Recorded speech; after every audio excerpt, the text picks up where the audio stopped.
अस्सलाम वालेकुम friends, my name है Shakila Zafar and welcome to my YouTube channel Shakila math academy. उम्मीद करती हूँ कि आप सब लोग खैरियत से होंगे, मज़े में होंगे। तो लास्ट वीडियो में हमने कुछ डेफिनेशंस पढ़ी थी चैप्टर नंबर 1 जिसका नाम है मैट्रिसेस एंड डिटर्मिनेंट्स। तो आज हम एक्सरसाइज 1.1 करेंगे। इसी एक्सरसाइज से रिलेटेड हमने पिछली वीडियो में डेफिनेशंस पढ़ी थी, उनका यूज़ करके हम ये एक्सरसाइज को सॉल्व करेंगे। तो चलते हैं, स्टार्ट करते हैं। एक्सरसाइज 1.1 जो है उसका फर्स्ट क्वेश्चन है find the order of the following matrices. यहाँ पे हमें कुछ मैट्रिसेस दिए हुए हैं, उनके हमने ऑर्डर्स जो है ना वो फाइंड करने हैं।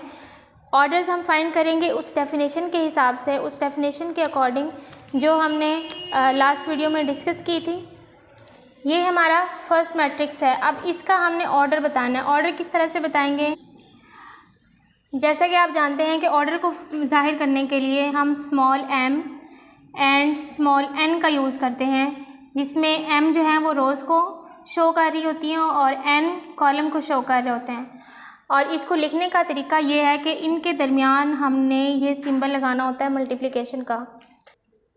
तो इस क्वेश्चन के अंदर हम इसका ऑर्डर लिखेंगे। Order of a is equal to, इसकी रोज़ कितनी है? 2 है, ठीक है। m कितने? 2 है। एंड इसके कॉलम कितने हैं, यानी कि n कितने हैं? वो भी 2 हैं। तो हमने ये फाइंड कर लिया है कि ये ऑर्डर ऑफ मैट्रिक्स A है। 2/2 इसको पढ़ेंगे। इसी तरह जो इसका सेकंड मैट्रिक्स दिया हुआ है B 2 0 3 5, ये इसकी एंट्रीज़ हैं। अब हमने इसका ऑर्डर फाइंड करना है। ऑर्डर किस तरह से फाइंड करेंगे वो हम जानते हैं। ऑर्डर ऑफ B क्या होगा? इसकी कितनी कॉलम्स हैं और कितनी रोज़ हैं? पहले हम रोज़ लिखेंगे। रोज़ कितनी हैं? 2 हैं। एंड मल्टीप्लिकेशन का निशान आएगा। फिर उसके बाद कॉलम कितने हैं वो भी हम लिखेंगे। कॉलम भी 2 हैं और रोज़ भी 2 हैं, यानी कि ये है 2/2 ऑर्डर का मैट्रिक्स, ठीक है। इसका ऑर्डर ये होगा। उससे नेक्स्ट मैट्रिक्स है C ये दिया हुआ है। इसकी 2 एंट्रीज़ हैं, यानी कि इसके 2 कॉलम्स हैं C1 एंड C2 और 1 रो है, रो 1, ठीक है। अब हमने इसका ऑर्डर किस तरह से लिखना है वो इस तरह से लिखेंगे। पहले हम रोज़ लिखते हैं, तो रोज़ इसकी कितनी है? 1 है, तो यहाँ पे हम 1 लिख देंगे क्रॉस। और इसके बाद कॉलम लिखेंगे। कॉलम कितनी है? 2 हैं, तो ये इसके कॉलम 2 हैं, 2 लिख देंगे। और इसको पढ़ेंगे 1/2 ऑर्डर का मैट्रिक्स। और इससे नेक्स्ट क्वेश्चन है D मैट्रिक्स दिया हुआ है, उसकी ये एंट्रीज़ हैं। अब यहाँ पे हम गिनेंगे इसकी रोज़ कितनी है एंड कॉलम कितने हैं। रोज़ हमारे पास हॉरिजॉन्टल लाइन में एंट्रीज़ होती हैं और कॉलम हमारे पास वर्टिकल लाइन में एंट्री होती हैं। और इसकी रोज़ कितनी है? रो 1, रो 2, रो 3, यानी कि इसके 3 रोज़ हैं और इसका 1 कॉलम है। अब इसके ऑर्डर को हम किस तरह से लिखेंगे? Order of D is equal to, पहले रोज़ लिखेंगे, इसकी 3 रोज़ हैं एंड कॉलम 1 है, तो इसको पढ़ेंगे 3/1 का ऑर्डर का मैट्रिक्स। इसी तरह एक और यहाँ पे एक डिफरेंट क्वेश्चन मुझे नज़र आया, तो वो ये है कि एक मैट्रिक्स हमें F दिया हुआ है, ठीक है, जिसकी 1 एंट्री है, यानी इसकी वर्टिकल लाइन भी यही है और हॉरिजॉन्टल लाइन भी यही है। इसका ऑर्डर हम किस तरह से लिखेंगे? ऑर्डर ऑफ E जो है वो 1 रो है एंड 1 कॉलम है, यानी कि इसका जो M क्रॉस N है, M रोज़ को जाहिर कर रहा है और N कॉलम को जाहिर कर रहा है। इसका 1 ही रो है एंड 1 ही कॉलम है, तो इसका मतलब है ये ऑर्डर 1/1 का मैट्रिक्स है। इसके अलावा यहाँ पे कुछ 2 G एंड H 2 मैट्रिक्सेस और दिए हुए हैं। सेम इसी तरीके से हम करेंगे। जो G मैट्रिक्स है उसकी 3 रोज़ हैं एंड 3 ही कॉलम्स हैं, तो वो इस तरह से लिखा जाएगा 3/3 ऑर्डर का मैट्रिक्स, और इसको सिंबॉलिकली इस तरह से लिखेंगे। उसके बाद एक और मैट्रिक्स हमें H दिया हुआ है, ये G का था, और H का मैट्रिक्स का जो ऑर्डर है वो ये है।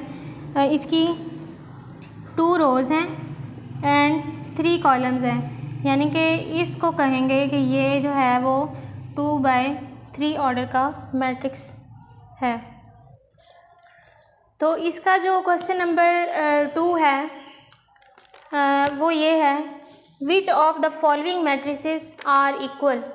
यहाँ पे हमने ये बताना है कि इन सारे मैट्रिक्स जो लिखे हुए हैं इन में से कौन से ऐसे मैट्रिसेस हैं जो एक दूसरे के इक्वल हैं। तो इससे पहले मैं आपको रिमाइंड करवा देती हूँ कि हमने जो इक्वालिटी की डेफिनेशन पढ़ी थी कि दो मैट्रिक्स कब एक दूसरे के इक्वल होते हैं, उसके लिए हमने उसके लिए दो कंडीशंस थी कि एक मैट्रिक्स का जो ऑर्डर है वो दूसरे मैट्रिक्स के इक्वल होना चाहिए, एंड जो दूसरी कंडीशन थी वो ये थी कि कॉरेस्पॉन्डिंग एलिमेंट्स जो थे, जो कॉरेस्पॉन्डिंग एंट्रीज होती हैं वो एक दूसरे के इक्वल होनी चाहिए। तो लेट्स सी, हम देखते हैं कि इसमें से कौन से ऐसे मैट्रिक्सेस हैं जो एक दूसरे के इक्वल हैं। मैट्रिक्स ए को अगर हम देखें तो यहाँ पे 1 एंट्री है, एक ही एलिमेंट है यानी कि रो 1 है, एंड रो कॉलम यानी एक ही एंट्री है 3। इस बी मैट्रिक्स के इक्वल जो ये आई हमें नज़र आ रहा है मैट्रिक्स, इसका जो फर्स्ट एलिमेंट है ये 3 है। हम देखें तो बी के अंदर बी ये एलिमेंट 3 है, और यहाँ पे 3 + 2 लिखा हुआ है। थोड़ा सा डिफरेंट मेथड है लेकिन उसका आंसर तो 5 ही आता है, ठीक है। तो इसका मतलब भी यहाँ पे 5 है एलिमेंट और यहाँ पे भी 5 है। इसका मतलब है ये जो बी एंड आई ये दो मैट्रिसेस एक दूसरे के इक्वल हैं। तो हम इस तरह लिख सकते हैं बी = आई। ओके, अब हम मैट्रिक्स सी को देखते हैं। सी = इसकी 2 एंट्रीज़ हैं, ठीक है, 2 कॉलम्स एंड 1 रो। तो इसके साथ का हमें यहाँ पे कोई भी मैट्रिक्स जो है वो नज़र नहीं आ रहा। उसके बाद डी को देखते हैं।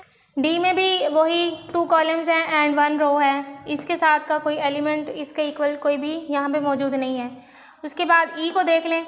ई को अगर हम देखें तो यहाँ पे 2 रोज़ हैं एंड 2 ही कॉलम्स हैं, ठीक है। अब इससे इसका जो इक्वल मैट्रिसेस है वो कौन सा है, यहाँ पे एच में भी अगर हम देखें तो 4, इसका फर्स्ट एलिमेंट 4 है, इसका भी 4 है, इसका 0 है दूसरा एलिमेंट, इसका भी दूसरा एलिमेंट 0 है, इसका थर्ड एलिमेंट 6 है, इसका भी थर्ड एलिमेंट 6 है, एंड लास्ट एलिमेंट दोनों का 2 है। इसका मतलब है कि matrix E and matrix H एक दूसरे के इक्वल मैट्रिक्सेस हैं। हम इस तरह से लिख सकते हैं H = E या फिर E = H। ये ज़रूरी नहीं है कि सिर्फ 2 ही मैट्रिक्स एक दूसरे के इक्वल हो। अगर हम यहाँ पे ये लास्ट मैट्रिक्स देखें जिसका नाम J है, तो उसकी जो एंट्रीज़ हैं यहाँ पे 2 + 2 का आंसर क्या आता है 4, 2 - 2 का आंसर 0 आता है, 2 + 4 का आंसर 6 आता है, एंड 2 + 0 का आंसर 2 आता है। तो ये मैट्रिक्स के इक्वल मैट्रिक्स बन गए हैं। अगर हम देखें H को एंड E को तो हमें पता चलता है कि ये तीनों मैट्रिक्स एक दूसरे के इक्वल हैं। तो हम इसको भी इसके साथ ही लिख देंगे इस तरह, ठीक है, यानी कि तीनों मैट्रिक्स एक दूसरे के इक्वल हैं। उसके अलावा matrix F and matrix G आपस में एक दूसरे के इक्वल हैं। मैट्रिक्स F को अगर देखें तो यहाँ पे 2 लिखा हुआ है, इसकी first entry and second entry इसकी 6 है, यानी कि इसकी 2 रोज़ हैं एंड 1 कॉलम है।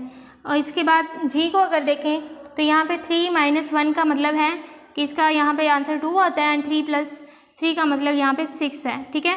तो ये मैट्रिक्स और ये मैट्रिक्स आपस में एक दूसरे के इक्वल हैं, तो इसको भी हम इस तरह से लिख देंगे F = G। आज की इस वीडियो में हमने एक्सरसाइज 1.1 के फर्स्ट 2 क्वेश्चंस को सॉल्व किया है। उम्मीद है आपको इसकी अच्छे से समझ आ गई होगी। अगर आपको मेरी वीडियो पसंद आई है तो मेरी वीडियोस को लाइक एंड शेयर करें, एंड मेरे चैनल को सब्सक्राइब करें, and don't forget to press the bell icon ताकि मेरी तमाम आने वाली वीडियोस आप तक बर वक्त पहुँच सकें। मिलते हैं बहुत ही जल्द अपने न्यू टॉपिक के साथ, न्यू वीडियो के साथ। तब तक के लिए अपना बहुत सारा ख्याल रखिएगा। अल्लाह हाफिज़।